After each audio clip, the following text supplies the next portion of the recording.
See, if these radical ideas are just open-mindedness, well then where are all the other ideas on the other side of things? How come the academics aren't wondering what a country with no government regulation would look like, or very limited government regulation? It always seems to be a radical, progressive, giant, I mean Mao kind of state.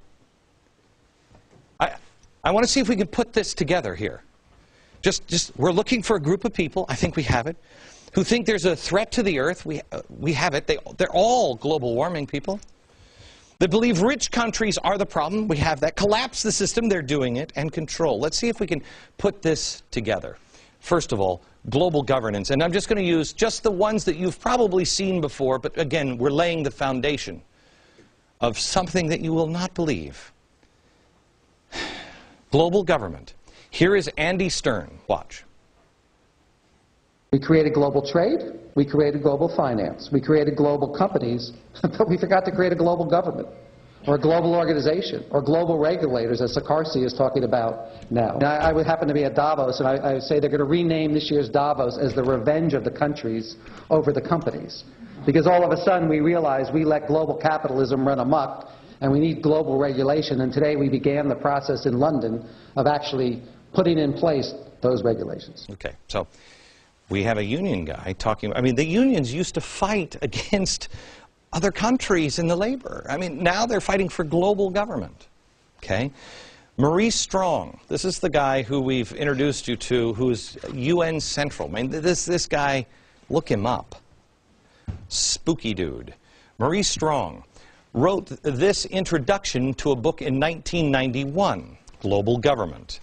This interlocking is the new reality of the century, with profound implications for the shape of our institutions of governance, national and international. Beyond interdependence. Beyond, what is beyond interdependence? What is it? He also says by the year 2012, these changes must be fully integrated into our economic and political life. Why by 2012? And he said that in 1991.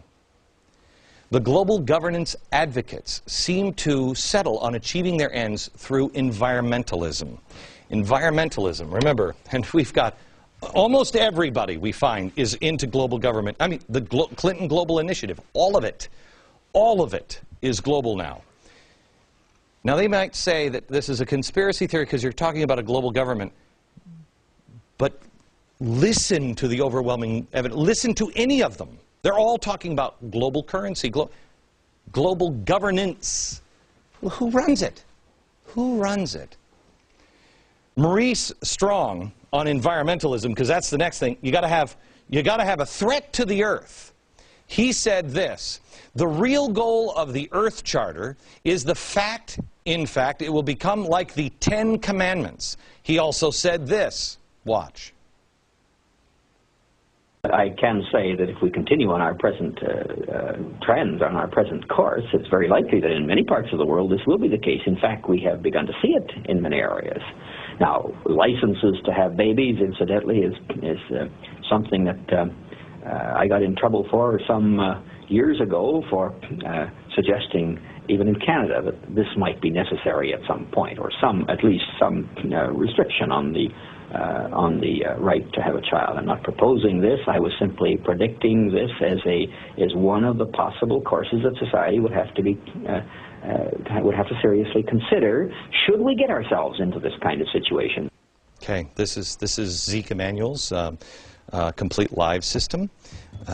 This is John Holdren. I mean, this is not a crazy... Now, he says, I'm not exactly what Zeke Emanuel said.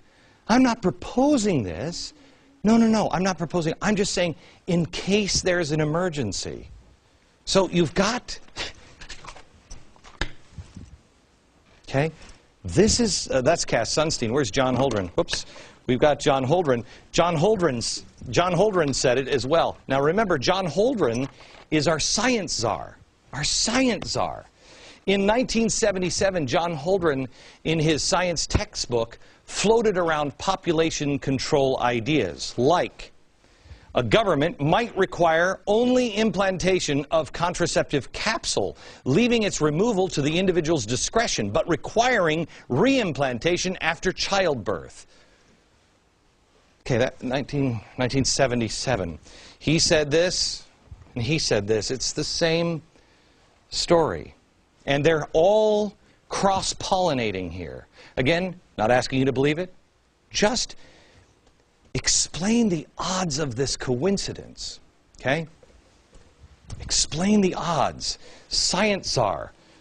The earth is on fire. We've got to do whatever we have to. If we ever get to that point, we'll have to sterilize people or forced abortions. Same thing. Neither of them are proposing it.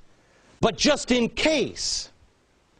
And they also, wow, look at this. They also believe in the redistribution of wealth. Let's go there, because that's the next one. There's a threat, small group of people that believe there's a threat to the earth, and the rich countries are the problem, okay? And they got to collapse the system. We already know what they're doing. They're spending money, billions of dollars, globally.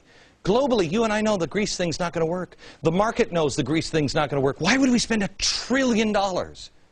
Why? Why is Fannie and Freddie, why does Fannie and Freddie now have an open door to spending? Nobody even asks us anymore. They can spend whatever they want. Why?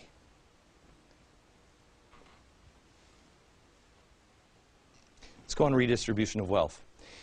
Here's Andy Stern. He's now on Obama's board of fiscal advisors. Listen to what he says about redistribution of wealth.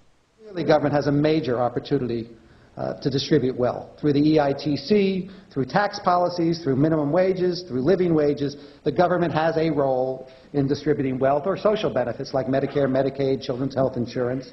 There are opportunities in America to share better in the wealth, to rebalance the power, and unions and government are part of the solution.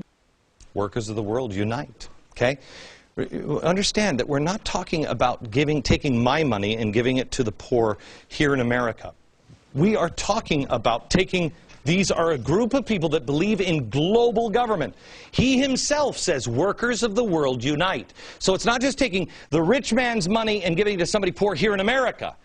We're all the richest 10% in the world. If you live here, we all are the richest 10%. How about Obama himself? What does he say about it? It's not that I want to punish your success. I just want to make sure that everybody who is behind you, that they've got a chance at success too. Everybody's so pinched that business is bad for everybody. And I think when you spread the wealth around, it's good for everybody. And one of the, I think, the tragedies of the civil rights movement was because the civil rights movement became so court-focused, I think that there was a tendency to lose track of the political and community organizing and activities on the ground that are able to put together the actual coalitions of power through which you bring about redistributive change. And in some ways we still suffer from that. Explain that. If you think we're going to keep America as it is, explain just that quote. With all of the things that you have seen, explain it. Have your friends explain it. Okay. So now let's go to the science czar, John Holt. You remember the wants to sterilants in the drinking water, you know, in case. And that was just academic. This guy, what did he say about redistribution of wealth? I think ultimately the rate of growth of material consumption is going to have to come down.